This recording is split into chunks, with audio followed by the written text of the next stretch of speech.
მოგესალმებით მეგობრებო, ვიწყებ ახალი ვიდეოს ჩაწერას. ამჯერად გვექნება დარიგებები აჭარაბეთის მაღალი ლიმიტებიდან, high stakes-იდან და მოდი დავიწყოთ პირდაპირ დარიგებების დაკომენტარება. ეს მოთამაშე აქამდე არ ყოლია. ის დარიგებებსაც ახლა გავარჩევ. აჭარაბეთის რეფლეერის ჩქარის ამბავი გვახსოვს, შევანელებ ცოტას. დავიწყოთ, ესე იგი 25-50-ია, ენელ 5000 და მივიღეთ ოფერეიზი კატოფიდან, small blind-დან ტრიბეთი, ცხიანებით, მივიღეთ კოლი. წავედით, ფლოპი მოგვივიდა, ძალიან სწორი და გადატვირთული ფლოპი მოვიდა. ამ ფლოპზე ძალიან ხშირად რავი, შევა მთლიანი range check-ი ვითამაშოთ, ანუ ყველაფერი დავჩეკოთ საერთოდ ამ ფლოპზე. ყოველ შემთხვევაში მე თითქმის ყველაფერს ვჩეკავ ესეთ ფლოპებზე. და ტრიბეთ მარკეტს გულისხმობ უპოზიციოთ რა, სპეციფიკურად. და ცხიანებითაც ლოგიკური იქნება, რომ დავჩეკოთ, ანუ ოპონენტის ტრიბეთის კოლის range-ი საკმაოდ კარგად ედება ამ ფლოპს და კარგი, გავაგრძელოთ. მივიღეთ ოპონენტისგან, ანუ ფსონი 1/13, ან ჩეკს შეუტია. ფიქრობ, რომ აქ კოლი იქნება აბსოლუტურად ლოგიკური. და მეორე ბარელი. ხო, ეხლა რაც შეეხება მეორე ბარელს. ერთის ხრივ რვიანი გვისტრიტავს და თან მზახელი გვაქვს ცხრიანები, რაც ანუ ესეთი ლამაზად და საინტერესოდ გამოიყურება ეს ხელი. მაგრამ ეხლა აქ მე მესმის რომ რაღაც ექშენი მოხდება, მაგრამ ისე რეგულარულად ეს ფოლდია რა. ყოველ შემთხვევაში მე ესეთ სიტუაციაში ხშირად ვიყრი. ამ ჩეკში ეხლა ფლოპზე როგორც ვთქვი, ჩეკში მე საკმაოდ ბევრი ძლიერი ხელი მაქვს და ცხრიანები, ანუ იმ ჩეკის რეინჯთან შედარებით რაღაც მეტნაკლებად მარგინალური ხელია ჩემი აზრით. ჩვეულებრივად შემიძლია ესეთ სიტუაციაში ცხრიანები დავყარო, იმიტომ რომ აქ ძალიან ბევრი ძლიერი ხელი ბიჭიროს ეს აი ამ სიტუაციაში რა. რაც ფლოპიდან ჩეკ-კოლში წავიყვანე, რაც სიტუაცია აქ დავფუშავდი რა. ხა ოპონენტს რა შეიძლება ყავდეს, აი უცებ რომ დავფიქრეთ მაგაზე. ტრიბეთის კოლია, ტუზგაროლი არ უნდა ქონდეს, ანუ იდეაში ეხა ჩვენ ანუ ბლეფი რა უნდა ყავდეს რა, მაგას ვამბობ რა. ხა value ხელები ბევრი ყავს, რა თქმა უნდა ამ ფლოპზე. ბლეფები ხა ტუზგაროლი არ იქნება, ტუზგაროლს ფორბეტში წაიყვანდა ალბათ უფრო ხშირად. შეიძლება რაღაც ტუზგაროლი ხანდახან იყოს ხოლმე, მაგრამ აი ერთი ფერის ტუზგაროლი მინიმუმ არ იქნება რა. აი კაროლდამა, ტუზვალეტი, კაროლვალეტი რაღაცა იმ მსგავსი ჰენდები იქნება ძალიან ბევრი ოპონენტთან. კი, შეიძლება რაღაცა ისეთი ჰენდებით მომიქრება რასთანაც წინათ, მაგრამ აი რეგულარულ დონეზე ვფიქრობ, რომ ეს ხენები ფოლდია, მაგრამ ეხა high stakes-ზე მე მგონი ცოტა განსხვავებული მოთაზრებები აქვს ხოლმე რეგულარებს, როგორც დარიგებებიდან ირკვევა მერე და ეხლა ნახოთ რა იქნება. კოლი ჯერჯერობით 10-იანი გააწყვილა. ხო, აი კოლის პრობლემა კიდე ის არის, რომ აი ხა აქ რო ფუში მივიღოთ უკვე რთული გადაწყვეტილების მიღება მოგვიწევს რა. ჩეკი. ჩეკით გავიტანეთ ტუზდამასთან. გასაგებია. აი ფლოპზე ის თემა იყო, რომ აი ტუზდამაც საკმაოდ კარგად იდგა რა ჩვენს ჰენდთან და ანუ მოკლედ იმის გამიდა რომ აი ბლეფები როცა ექნებოდა ოპონენტს დავუშვათ ფლოპზე, როცა იბლეფა დავუშვათ მეორე ბარელით, ხო? იმ ბლეფებსაც საკმარისზე მეტი equity ექნება, თან პოზიცია ქონდა და საკმარისზე მეტი equity ექნებოდა ჩვენ წინააღმდეგ. ძალიან ისეთი დაუცველი ხელი ქონდა რა. ოვერკარდები, გაჩოტები, ეხლა რაც ქონდა მაგალითად. და კიდე შემაფლეშროები ყოფილიყო დავუშვათ ან მზახელები უფრო ძლიერი. საკმაოდ ესეთი სიტუაცია იყო რა. არასასურველი სიტუაცია იყო. აქ ეხლა ნახეთ როგორც ჩანს შოუდაუნი, მაგრამ კარგად ვერ დავინახეთ სიმართლე გითხრათ. ოპონენტის ხელი დავინახე, მაგრამ დანარჩენი ვერა. ესე იგი რეიზი, კოლი. ესე იგი ეს არის ისევ ენელ 5000, ხო როგორც მივხვდი და კი, და არიან არა, დიპსტეკები არ არიან, ნუ დიპსტეკები მეგონა. ეს არის დიპსტეკი, მაგრამ ეფექტური სტეკი ჩვეულებრივად 100 ბლაინდი. ბიგ ბლაინდი დავიცავთ ვალდორიანით. მოვედით მესამე პარას. 1/13-ზე ალბათ სტანდარტულად call-ი მისაღებია. turn-ი სასიამოვნოა ნამდვილად. ხო, turn-ზე raise-ად შეეხება, კი, მე ვფიქრობ, რომ აუცილებელია ეს turn-ზე ეს raise-ი. ამაზე სხვა ვიდეოშიც ხშირად ვლაპარაკობ ხოლმე. ანუ როცა პოზიცია არა გვაქვს ჩვენი, ასე ვთქვათ, რეალიზება ჩვენი hand-ის ცოტა უფრო ძნელია, შესაბამისად ინიციატივა ჯობია რომ გადავიბაროთ turn-ზე, იმიტომ რომ river-ზე ეხა ეს მეორე ბარელი რომ უბრალოდ დავქოლოთ და river-ზე დავჩეკოთ და ოპონენტს დაჩეკოს რაღაცა რა მნიშვნელობა აქვს რა. იდეაში რაც turn-ზე გადაიხდიდა რა, მაგალითად, რავი. flash throw გაჩოტი რაღაცა. მეორე წვილი. ან სუსტი ტუზი. იდეაში გამოვა რომ დავკარგავთ values რა. შესაბამისად turn-ზე ინიციატივის წამოღება ჯობია ესეთ სიტუაციაში ყოველთვის ოპოზიციოთ მინიმუმ. და river-ი wallet-ი. აქ აი გონდა მეთქვა ხა overbets ანუ overbets გააკეთეს მეთქი რა. მაგარი ალბათობით და გოლმა მიგრძნო და მართლა overbet-ი გააკეთა. კი, აქ overbet-ი მისაღებია ნამდვილად. გააჩნია, მაინც გააჩნია რა. ძალიან ძლიერი ხელი გვაქვს, ოპონენტიც მეტნაკლებად ახლა ნორმალური ხელის რეპრეზენტაციას აკეთებს, ხშირად ტუზი ექნება რაღაცა მსგავსი და რაღაც ეს check raise-ი და call turn-ზე და overbet-ი შეიძლება კი. აი, აქ როგორი სიტუაცია იცი? შეიძლება რაღაცა პატარა ფსონი გავიკეთებინა და მაგალითად ტუზებისგან call-ი გარანტირებულად მიგვეღო, მაგალითად ნახევარი პოტი რა. ან overbet-ი მიგვეღო და რაღაცა პოლარიზებული range-ი გვენახებინა და რაღაცა მაქსიმალური values მიღება გვეცადა რა. ნუ ამ შემთხვევაში მივიღეთ ორი წყვილისგან call-ი. ნუ ეს ახლა ძალიან ძლიერი ხელი ქონდა. გასაგებია, ამისგან call-ს მივიღებით, მაგრამ აი რაღაცა სხვა ცოტა უფრო სუსტი ტუზი შეიძლება დაეღარა. თუმცა აი ამ hand-ის დაყრაზე დაფიქრებაც ჩემი აზრით შესაძლებელი იყო რა. high stakes-ზე არ ვიცი ამდენად, მაგრამ ყოველ შემთხვევაში მე სერიოზულად დავფიქრდებოდი. თან flash draw როა აცდენილი, regular society თამაშები და reverse ესე, ანუ turn-ზე ესე გადაიბარა ინიციატივა და river დაგიფუშა. რაც big blind-ის call-ის range-ში, რავი, ორიანი თავისუფლად აქვს, არანაირი პრობლემა არ აქვს და ძნელია. რთული გადაწყვეტილება იყო ამ 30-იანით. დაყრაც ძნელი იყო, დაკოლოც.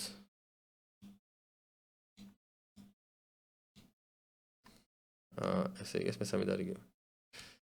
მესამე დარიგება, წავედით ბატონიდან. ესე იგი, მივიღეთ open raise-ი, აქედან click tribet-ი და აქედან forbet-ი, call forbet-ი. ხო, პირველ რიგში ვიტყვი რომ ხა ჩვენთან ქვემოთ დაბალ ლიმიტებზე ესეთი call forbet-ი უზდამით აუცილებელი არ არის. გააჩნია ეს ოპონენტი ვინ არის. მთლიანად ოპონენტს გააჩნია ვინ არის.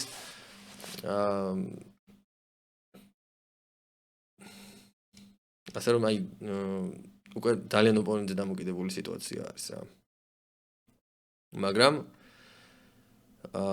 ზომა ძალიან კარგად არის შერჩეული, მიუხედავად იმისა, რომ ტრიბეთი პატარაა, ჩვენ ანუ ფორბეთის პატარა არ უნდა გავაკეთოთ რა, ჩვენ ან ჩვეულებრივი ზომის ფორბეთი უნდა გავაკეთოთ, როგორცაც გავაკეთებდით სტანდარტული ზომის ტრიბეთს. რახან კლიკ ტრიბეთს აკეთებს ოპონენტი მაღალი ალბათობით შეიძლება იყოს რეკრეაციული მოთამაშე, იმიტომ რომ რეგები ხა ესეთ კლიკ ტრიბეთებს თირთად არ აკეთებენ ხოლმე, მაგრამ რა ვიცი, შეიძლება რაღაცა კლიკ ტრიბეთის სტრატეგია არსებობდეს. რავი.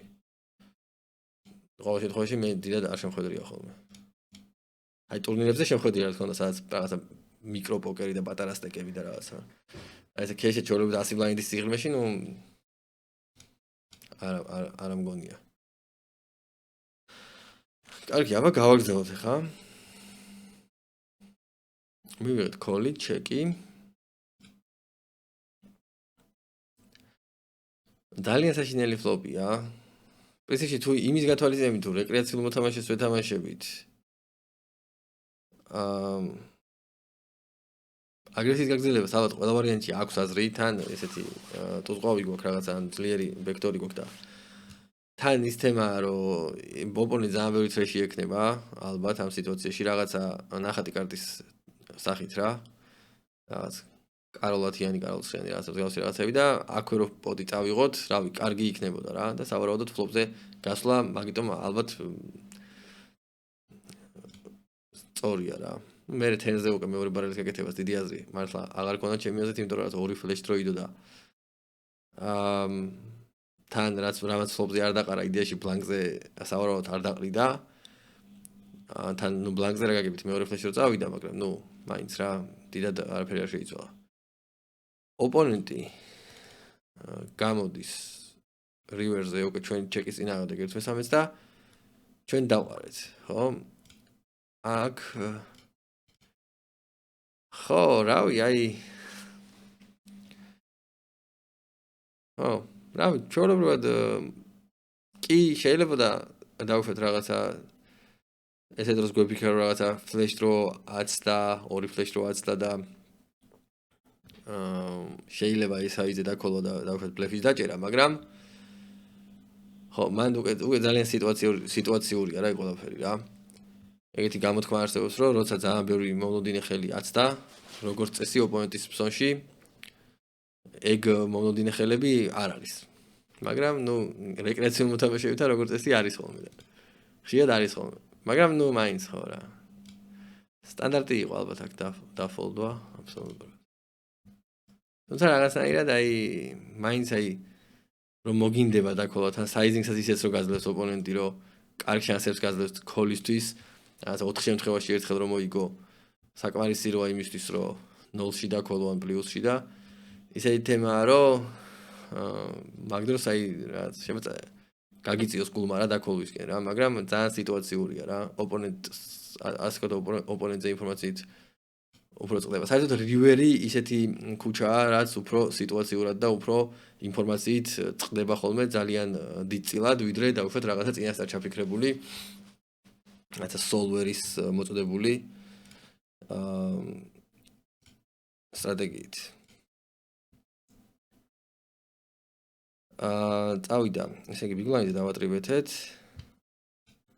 და თან ძალიან დიდი ზომის, ძალიან დიდი ზომის აგაგები, საკმაოდ დიდი ზომის ტრიბეთი, რაც მომწონს მე დაბალ ლიმიტზე ზოგადად ჩვენ დიდი საიზინგით ვატრიბეთებთ ერთმანეთს.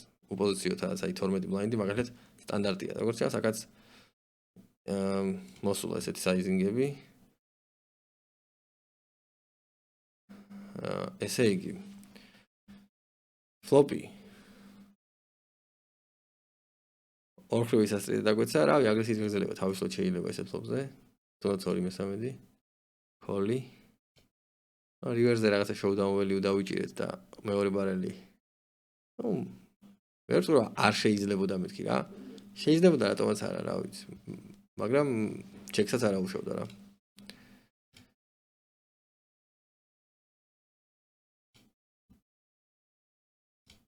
და მივიღეთ ფუში. რავი, აქ ვერ დაიქოლება ეს ფუში შემიძლია ვერანაირად. დაყარა და ძალიან სწორადაც დაყარა. თუ ჩვენ რამეს ვაკეთებდით, ჩვენ თვითონ თელინა დაგვეფუშა რა. და თუ ამ ჰენდის თამაში გვინდოდა. ოპონენტის ტრიბეთის კოლში შეიძლება ალბათ მოიძინოს ესეთი ჰენდები, რიგი ისეთი ჰენდები, რომლებმაც დავუშვათ ეს ფლოპი დაკოლეს და მერე დავუშვათ ამ თერნს დაყრიდნენ. რაც კაროლი არაა, ყველაფერი რა, მარტივად რო ითქვას. მაგრამ მაინც და მაინც ბევრი ალბათ არა რა. მოკლედ თუ რამეს ვაკეთებდით, აქ უნდა დაგვეფუშა და თუ აქ არ დავფუშეთ, მერე უკვე ბლეფის დაჭერა, ანუ აქ რაღაცა სიტუაციაში შეიძლება ბლეფებთანაც დაგვეგო ისეთი რანაუტი იყო რა.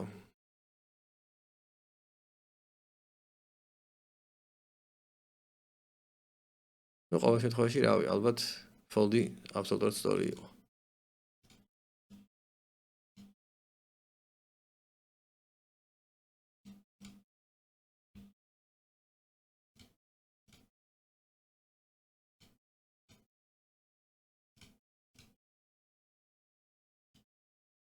ტრიბეთი, კოლი. ისე აი ხა ამ შემთხვევაში პოზიციიდან ისეთი საიზინგით იყო ტრიბეთი გაკეთებული, ანუ 3x-ი. ან ძალიან ხო, ან შემცირებული საიზინგით რა. წეღანდელთან განსხვავებით, მართალია წეღან ოპოზიციოთ იყო ტრიბეთი. ხო, აქ ეხა ქოლი სტანდარტული არის. არასრული სტეკით ვზივართ თან, მაგრამ მიუხედავად მაგისა, ნუ ქოლი სტანდარტული.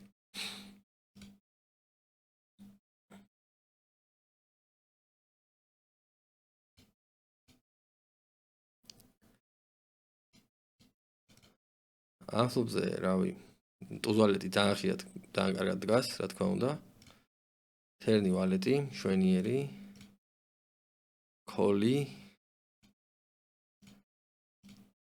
და რივერი ჩეკოლი.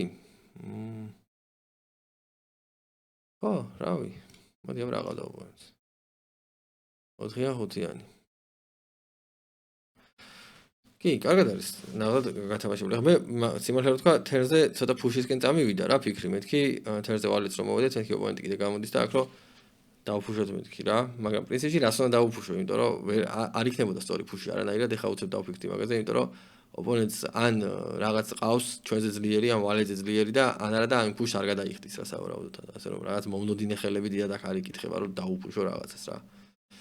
შეიძლება რაღაცა სიტყვაზე 10-იანები, 9-იანები ხანდახან ცოტა რთული გადაწყვეტილების წინაშე დააყენო რა. მაგრამ აი ჩემს ლიმიტებზე რა ხან ეგეთ დროს ვიღებ ხოლმე ქოლებს რაღაც ეგეთი ჰენდებისგან, საშუალო წყვილებისგან. უფრო ფუშზე წამივიდა ფიქრი. მაგრამ აქ ალბათ ახლა მესამე ბარელის დაჭერის იმედიც ქონდა და დაიჭირა კიდევაც.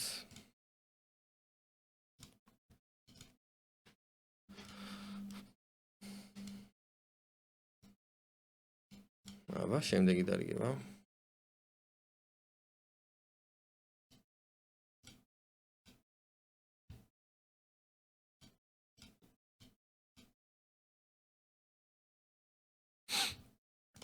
ერთად თავიდან 7-იანები წავედით. 2 ქოლი მივიღეთ. აი ეს ახლა ცოტა უფრო ისეთი აჭარაბეთისთვის დამახასიათებელ დარიგებას გავს რა. 7-იანებს და არ ეძებ 2 ქოლს მიიღებ. სეტში მოხვდები და წავედით ახლა. მივიღეთ რეიზი, მე კიდე გავზდიდი აქ, სიმართლე რომ ვთქვა, კიდე გავზდიდი. საკმაოდ ისეთი ფლოპია, რომ ბევრი რამე შეიძლება მოვიფიქროთ ოპონენტის, აი big blind-ის range-თან, რაც უკვე მზად არის თამაშისთვის რა. ბოლო-ბოლო რავი, კაროლათიანი შეიძლება ყავდეს და 9-იანი შეიძლება ყავდეს, დამავალეთი შეიძლება ყავდეს. სხვა კაროლიქსები შეიძლება ყავდეს. რავი, აი, ბევრი საინტერესო რაღაცა შეიძლება ყავდეს ოპონენტს. აქ და შესაბამისად თუმცა ეხლა თუ ოპონენტზე გვაქვს რაღაცა ინფო რომ დავუშვათ ეს წინადარიგებაზე სადღაც წინადარიგებაზე ხარ მივაქციე ნიკას ყურადღება მაგრამ მოდი ერთი წამი გადავხედოთ წინადარიგებას არა ის სხვა იყო სხვა ოპონენტი იყო არა ნუ შეიძლება რაღაცა ის იყოს რომ ან ოპონენტს უყვარს რა check raise bet-bet მაგალითად ბლეფზე გაუშვას ან რაღაც ეგეთი და მაგ შემთხვევაში ბაზარი არა მაგ შემთხვევაში ქოლი მაგრამ აჰა უკვე თერზე წავედი თერზე დავიწერე კი ბატონო აჰა აი საკმაოდ ბევრი ძლიერი ხელით მოფიქრება შეიძლებოდა ოპონენტთან ესეთ სიტუაციაში შესაბამისად ფლოპიდანვე ხო მაგრამ მეორეს ხრივ ქოლიც მესმის იმიტომ რომ შემ რაღაცა ის სუსტი კაროლები ქონოდა რაღაცა სიტყვაზე კაროლცხრიანი და შეგვეშინებინა ფლოპზე რა. როცა თერზე შეიძლება თვითონ დიდი სიამოვნებით გაეგრძელებინა აგრესია, მაგრამ მაინც არ მოვერიდებოდი მე კაროლცხრიანი შეშინებას სიტყვაზე იქიდან გამომდინარე, რომ ბევრი მონოდინე ხელი იკითხება. და რავი. კი ბატონო, ძალიან კარგად იყო გათამაშებული, მაგრამ ხო, პოზიციაში რა ხან ვიყავით, ალბათ შეიძლება რა დაკოლო რა. კი ბატონო. ანუ ფლოპზე გულისხმობ, ანუ რომ აღარ გაგვიზარდა და ქოლი გაგვეკეთებინა ფლოპზე. ანუ მე გაზდა მინდოდა, მაგრამ ხო, აი მაგ დროს ძალიან მნიშვნელოვანი ხომ პოზიცია რა, როცა გაქვს პოზიცია, შეიძლება მიწერა თავისუფლება, რომ რაღაც დაკოლო და დაუშვათ მე ნახო ოპონენტი რას იზამს თერზე რა. და ოპოზიციოთ როგორც წესი, ასეთ აქტიურად თამაში მირჩევნია ხოლმე რა. კი, პოზიციაში შეიძლება დავდოთ. აქ მივიღეთ ფუში. ეს რა ლიმიტია ბოდიში? ეს ვაფშე NL 80-ია? ანუ ეს ლიმიტი აქამდე არ ქონია მე მგონი. NL 80 კი არა, NL 8000 რა. 44-ზე. აჰა, აი highs და x-ი. და მივიღეთ min raise-ი UTG-დან და push-ი და დიდი ეჭი მაქვს რომ ჩვენი გმირი ამ შემთხვევაში ამ push დაკოლავს. ან re push გააკეთებს რა. აი ხო, რაც შეეხება ხა ათიანებს, აი უბრალოდ ძალიან ძნელია რომ ესეთ სიტუაციაში გადააყარო ათიანები, ანუ მე ნაღდად ვერ გადავყრიდი, მით უმეტეს ხო, ეხლა რა სიტუაცია, არასრული სტეგი ფუშავს, მაგასთან კარგად გავართ. უბრალოდ აი აქ არის აი ცოცხალი რეინჯი ძალიან რა, რომელიც აი ხანდახან ძალიან უსიამოვნო სურპრიზი იქნება ხოლმე, მაგრამ ძირითადად მე ეგრევე რეფუშ ვაკეთებ ხოლმე მეც აი ესეთი ათიანებიდან რაღაც ეგეთით. და დავისაჯეთ ხო, ეგრე მოხდა. აი ეგ არის რა, ეგ არის რომ აი ძალიან ესეთი მომენტი არის რა. ეხა იმის min raise-ი არის საკმაოდ დიდი რეინჯი. რა თქმა უნდა იმ რეინჯში არის, რავი, ვალეტები პლუსი და რასთანაც ათიანები ძალიან ცუდად დგას. უბრალოდ არის, რავი, ეგ ვალეტები პლუსი არის რაღაც 2% და ის ალბათ min raise-ით MP-ზე არეიზებს, რავი, 19%, 20% შეიძლება მეც. არა, გააჩნია, შეიძლება ძალიან ტაიტი მოთამაშეც იყოს. მაგრამ მაგაზე ვერ იქნები რა. არ ვიცი, აი ესეთ სიტუაციაში სიმართლე გითხრა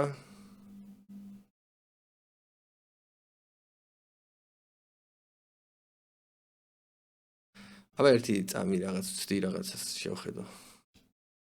ხო, მოკლედ ეხა სცადე მსგავსი სიტუაციის მოდელირება GTO Wizard-ში რა.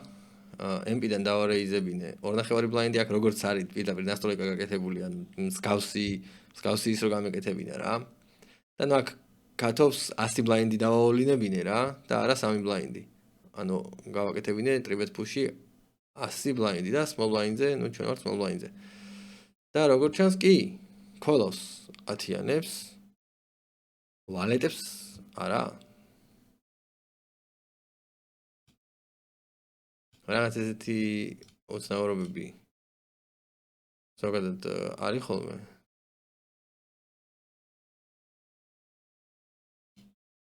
არა ეს GTO Wizard-ი კარგად ვერ დავამუღამე სიმართლეს. რაღაცა სხვა GTO solver-ი დავამუღამო და რაღაცა კი მოხერხებულია, მაგრამ აი რაღაც ოცნაურობები ახასიათებს რა. ნუ მოკლედ ათიანებს call-offs. აგერ არის all-in-ი მითითებული. ბატონზე ათიანებს უყიდო ვალეტებს call-out და SB-ზე ნუ მოკლედ ძალიან ისეთი მოსაზღვრე სიტუაციაა და მოსაზღვრე სიტუაციაა რა. ათიანებზე უარესი რომ ყველა ვარიანტში იყრება ყველაფერი ეგ გასაგებია. ათიანები არის ესეთი ჰენდი, რომელიც აი მე მაგალითად ძალიან თუ დავყრიდი აი სულს გავაყოლებდი, მაგრამ თან მით უმეტეს სავარაუდოდ რეკრეაციული მოთამაშე ფუშავ. ის კი არ შემიხედია საერთოდ იმას რა ყავდა, ვინც დაფუშა ბოდიში. ეგ მაინტერესებდა. მაგას საერთოდ აღარ შევხედე იმას, ან იმაზე ვაპარაკობ.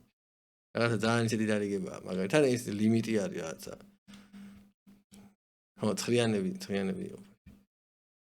ხო, ისე არ იყო ცუდი ფუში, ცხრიანები. ეგ სათქმელია, იმიტომ რომ პატარა სტეკი იყო და რავი ცხრიანები მაგ სიღრმეში ასე 40 ბლაინდამდე იყო და რავი ნორმალური ფუში იყო. და მეგონი ათიანებით საკმაოდ ნორმალური რეფუში იყო. აბა წავედით min raise-ით, ტუზათიანი, tribet-ი, call-ი. გეჯერობთ ყველაფერი სტანდარტულად. თან tribet-ი იყო ეს რა ლიმიტი? ხო, მე უცებ მეგონა რომ ძალიან პატარა ზომის კი არა რანაირად გამოვიდოდა ეს ამ ხელა tribet-ი უცებ 5000-ზე დამაბნია მაგან, მაგრამ ხო, არა, პატარა tribet-ი, დიდი tribet-ი არ არის. 7 ბლაინდი call-ია ყველა ვარიანტში. call-ი. აქ უკვე აი წერან ყვებოდი რომ აი უპოზიციო ცოტა აქტიურად ვითამაშებდი მეთქი და პოზიციაში შეიძლება და მე დაკოლა, აქაც ალბათ აი უპოზიციოთ უკვე წავიდოდი სტეკზე თერზე რა. ნუ იდეაში ისეთი ვარიანტია რომ ჩვენზე ძლიერ ხელებთან რივერზე მაინც მოგვიწოდა სტეკზე თამაში. მაგას ვერ გადაურჩებოდით და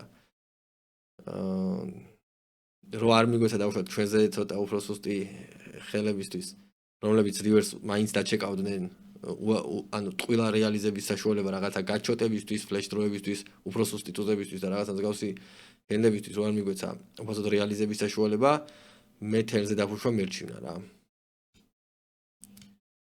თელზე დაფუშვა მერჩივნა შემო მე ვარ ძალიან დაძაბული არ ვიცი მაგრამ ნუ ყოველ შემთხვევაში მე ესეთ სიტუაციებში მგონია ხოლმე რომ თელზე მერჩენია დაფუშვა ვიდრე რივერი დაუჩეკო იმიტომ რომ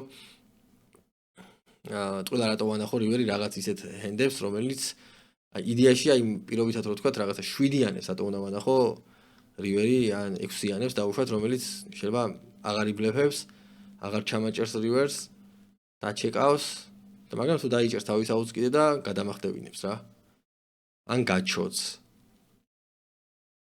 ან ფლეშ დროს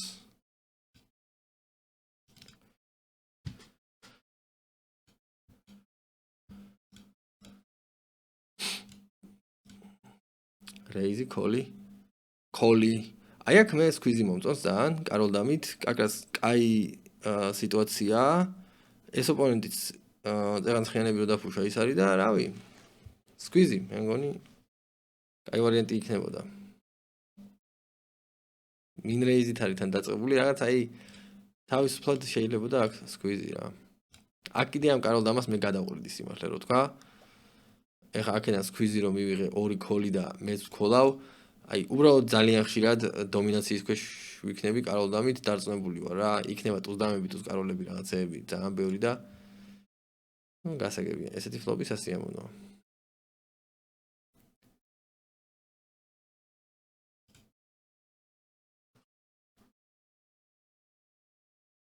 არა ვერ გვიშველა ფლოპა არა უშავს რას ვიზამთ ფლოპის მერე უკვე ეხა ბევრი დაკომენტარება რავი აღარ გამოვა მაგრამ აი პრეფლოპზე მე ცოტა სხვანაირად გავათამაშე ან მე გავაკეთებდი სკვიზ ან თუ არა და ამ სკვიზზე მე გადავყვრიდი ამ კაროლ დამას რა სამი ოპონენტია უკვე აქ როგორი რამე იცი აი ფლოპი გვინდა ან 2 კაროლი ან 2 დამა ან კაროლ დამა ან პირდაპირ მზა სტრიტი ან რაღაც აი ძალიან იშვიათად მოდის ეგეთი ისა კარგი ფლოპები რა კი ერთი შეხედვით ძალიან კარგი შანსებია ხო სამი ოპონენტი არის შემოსული და დასამატებელი გვაქვს რავი რამდენი მოიცა აი ხო ნახოთ არა მან უკვე მიათვალა მე მგონი ჩვენი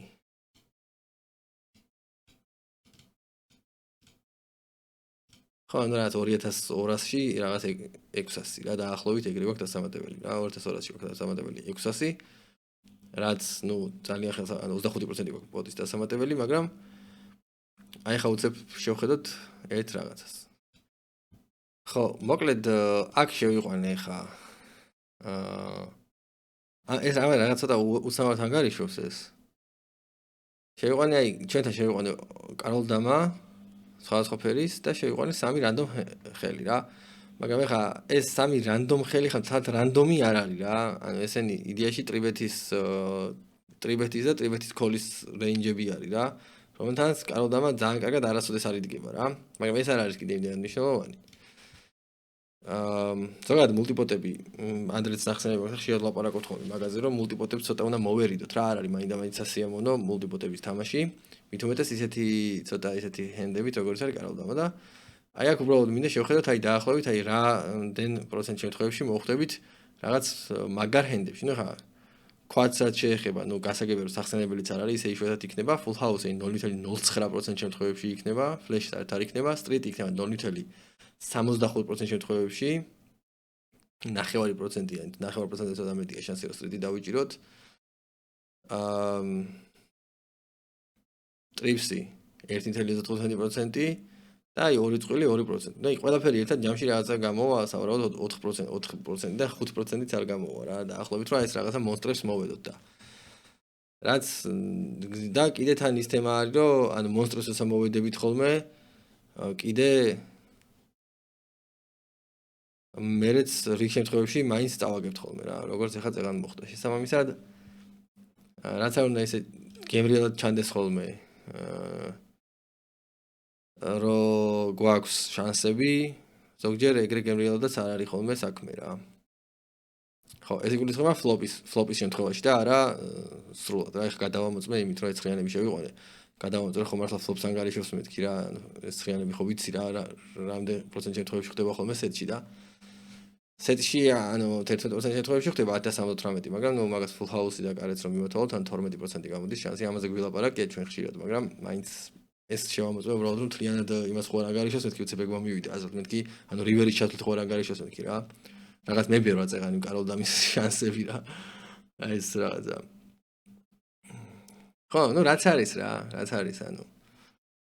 მოკლედ ესეც სხვადასხვა ფერის სხვადასხვა მასტის თუნდაც მაღალი გადამული ჰენდებით ფლოპებს ისე კარგად არ ვედებით, როგორც შეიძლება ერთ შეხედვით მოგვეჩვენოს. მოკლედ ეხლა შეჯამების სახით ვიტყვი ეგეთ რაღაცას, რომ პირველ რიგში დიდი მადლობა მინდა გადაუხადო ყველას, ვინც მიგზავნის ხოლმე დარიგებებს და განსაკუთრებით იმათ, ვინც ასე ვთქვათ, დარიგებებს მიგზავნიან ისე უბრალოდ ან სოლიდარობის ნიშნად და არა რაღაცა ასე ვთქვათ, პედაგოგიური ინტერესის გამო. აი high stakes-ის რეგულარებს გულისხმობ, ან არხის განვითარებას ცდილობენ რომ ხელი შეუწყო და მაგიტომ მიგზავნიან, თორე ხა სად კოლია და სად რეიზი ჩემზე უკეთესად იციან, დარწმუნებული ვარ. ამ ფორმატს რა თქმა უნდა აქვს შედარებით გასართობი ხასიათი, ხოლო უფრო სერიოზული ხასიათი და უფრო ასე ვთქვათ, ესეთი მიზნობრივი ხასიათი აქვს სწორედ იმ ფორმატებს, რასაც მიკროლიმიტების მოთამაშეებთან ერთად ვაკეთებ, მაგალითად ვიდეოებს ვარჩევ, მაგალითად დარიგებებს ვარჩევ, ან ცოცხალ სეციებს წერ მაგათთვის და ზოგადად ჩემი არხი მაგ სეგმენტზე არის გათვლილი დიდწილად. თუმცა, რა თქმა უნდა, პოპულარიზაციისთვის ესეთი ფორმატი ძალიან მნიშვნელოვანია, high stakes-ის ფორმატი და მაგისთვის დიდ მადლობას გადაუხდიდი ვინც გამომიგზავნეს ეგ დარიგებები. დანარჩენებს, ვინც მიკროლიმიტებს თამაშობთ, მოგიწოდებს, რომ თქვენც აქტიუროთ, რავი, უყუროთ ვიდეოს, დაწეროთ კომენტარები, გამოვაგზავნოთ კონტენტი, განსაკუთრებით ისეთი დარიგებები ან ვიდეოები, სადაც ასე ვთქვათ, არ იყავით რაღაცეებში დარწმუნებული და დავუშვათ სხვისი აზრის მოსმენა, არა რაღაც ავტორიტეტული აზრის, ანუ მე ჩემს აზრს რაღაც ავტორიტეტულ აზრად არ მივიჩნევ ამ შემთხვევაში. იმიტომ რომ მე არ პოზიციონირებ როგორც პოკერის ტრენერი. უბრალოდ განსხვავებული, ანუ სხვა მოთამაშის აზრი, ანუ გვერდიდან დანახული თქვენი თამაში თუ გაინტერესებთ, რომ მოისმინოთ.